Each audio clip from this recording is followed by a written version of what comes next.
Dhaamsi obbo Jawaar faan ergaan maani? Nuti kabajaan akka duunu nu hayyamaa nuti uf ajjeesuuf miti ajjeesuu otoo barbaannee wadaroo mormatti godhachuu dandeenya ture garuu qabsootti jirra. Rizootiin Soodaree akkamiin deebi'ee jalqabe? Qaamuma godinarraa aanarraa akkasitti qindaa'anii turanitti kabalamu kan taasifame qoreen dhaabatee. Baqattoota Eertiraa 20 ta'an dhabame oduun jettu sobaa jedhan. Oduu biraalee qabadee dhiyaadhaa an asli galgalooti nuu dhiyaadhaa.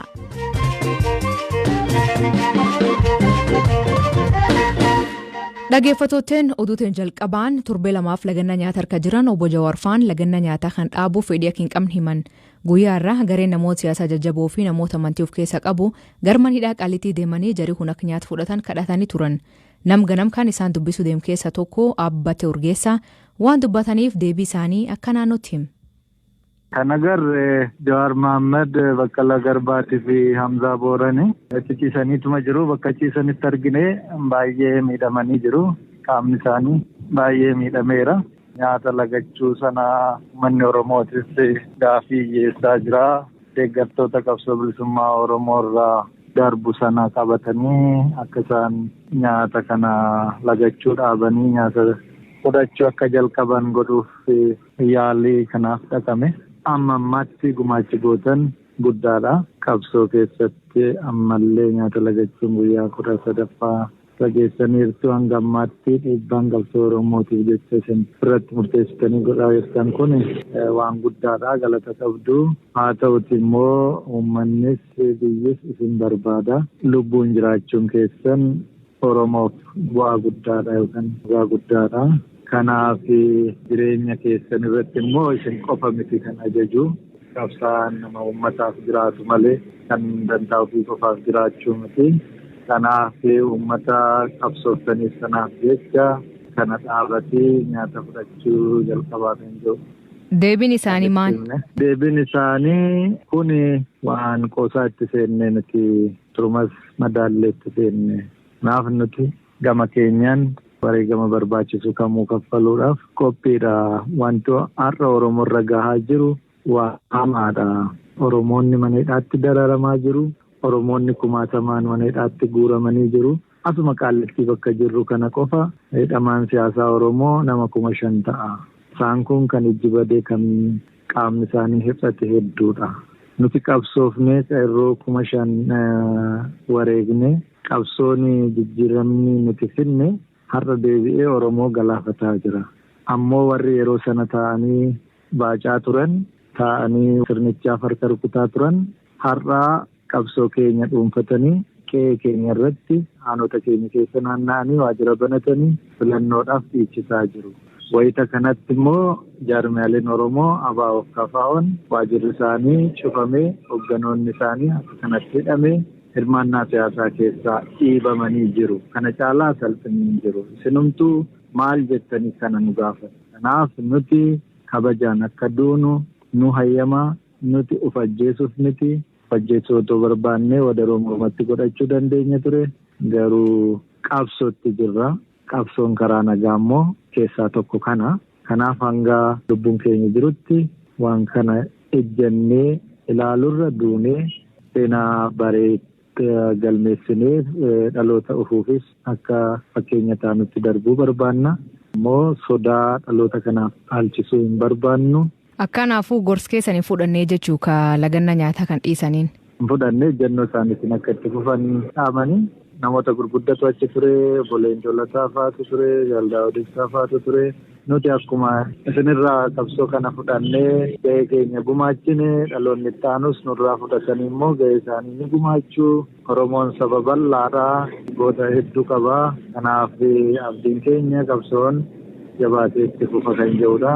Gaaffii isaanii tan qaamitti gaafatamuutti dabarsitamoo furmaati maal? Wanti isaan jedhan hundumtuu waan dhibdee Oromoo keessa amma jirudha, dhugaadha. Nutis waan rakkuma keessa jirrudha waan isaan ibsanii.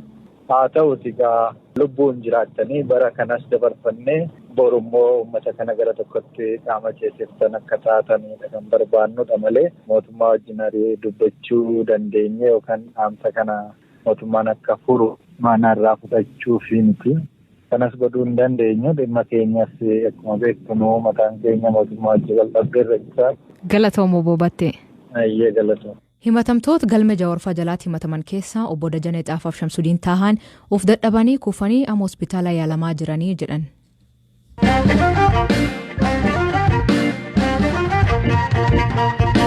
Oduun Esbuuteen baqatoota Eertiraa 20 ta'an dhabamuu jedhuun sobaa jedhu mootummaan Itoophiyaa.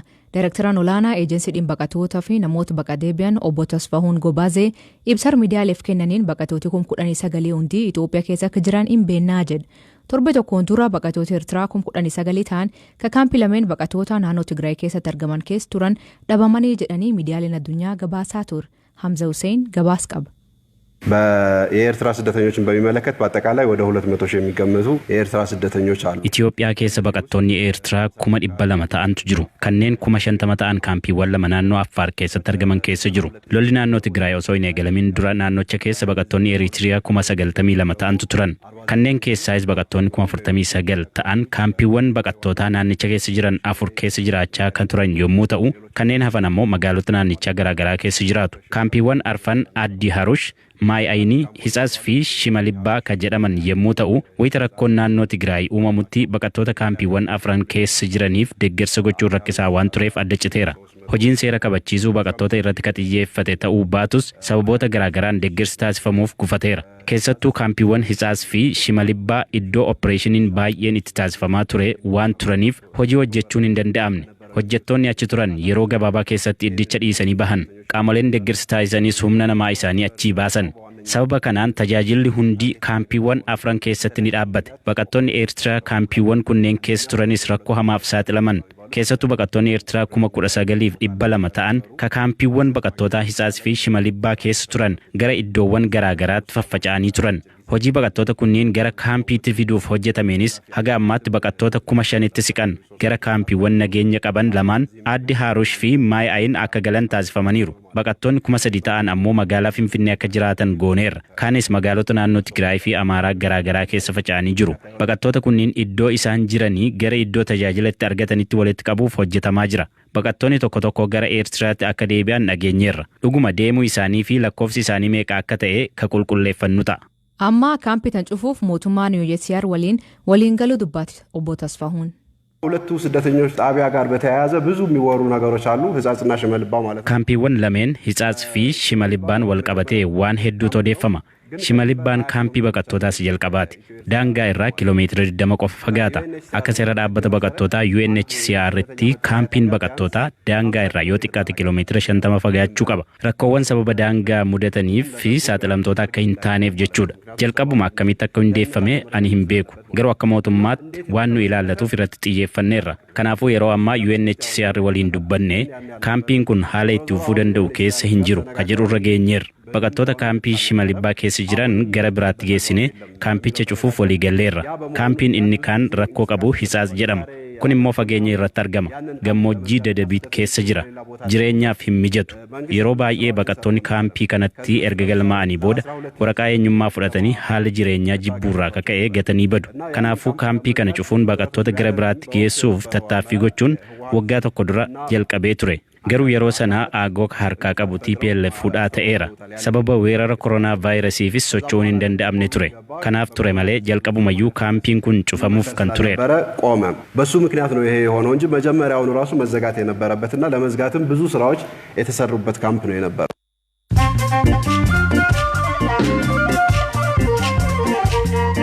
Dhaggeeffattootteen oduu gaggabaaboo addunyaa isanii dhiyeessaa jalqabaan gareen abbootii seeraa pireezidantii duraanii US Donald Trump deeggartoota isaa fedhuufiitiin hokkara kaasanii malee Trumpiin hin kakaasinee jedhe.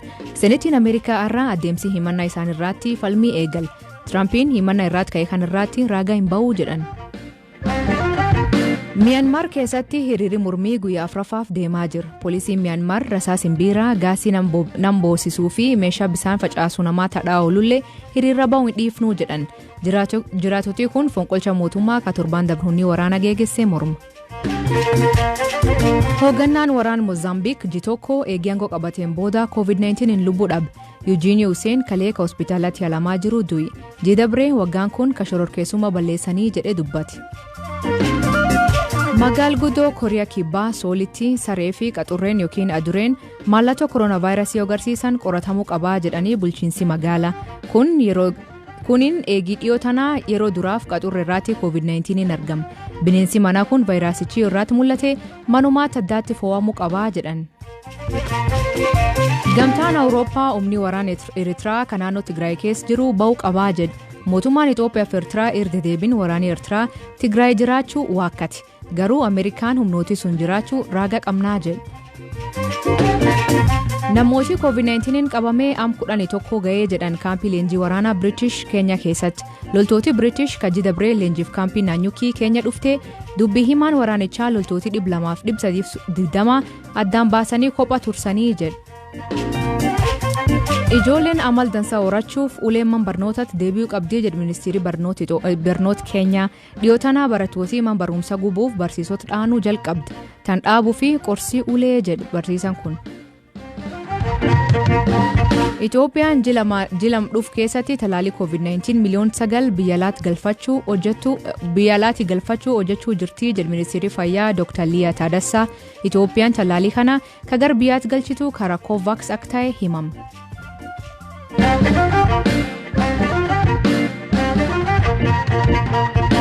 Rizootiin Soodaree Bardabree sabab galii mootummaa galchuu malee hin galchinee fi babalfannaan qonnaan bultoota buqqisee jedhanii cufama. Jalqabbar kanaa garuu dhimmi itti cufamee adoo murtiin hin argamin rizootiin onkolees 16 irraa eegalee banamee hojii akka jalqabu murtaa'e. Hojii gaggeessaa olaanaa hoteelii Rizoot Soodaree obbo Diigoo Leenjisoo akka rizootichi banameen akkanaan BBC'tti hime.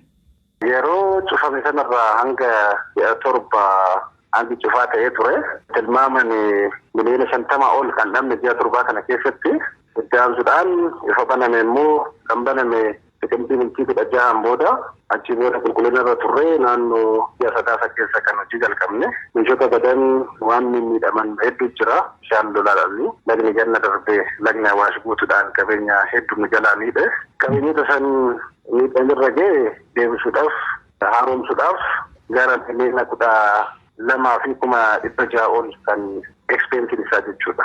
Sababa ittiin cufame yeroo sana dhimma daangaatii ol qabatee qonnaan bultoota wal qabatee dhimmoota akkanaatiin akka cufame himamee ture rakkoon suni maaliin furame akkamitti xumura argateetti akka banamu ta'e. Already dhimmichi mana murtiitiin qabamee jira. Dhaabbatichi garuu hanga sanitti kan jedhuu fi banamee tajaajila kennaa jira.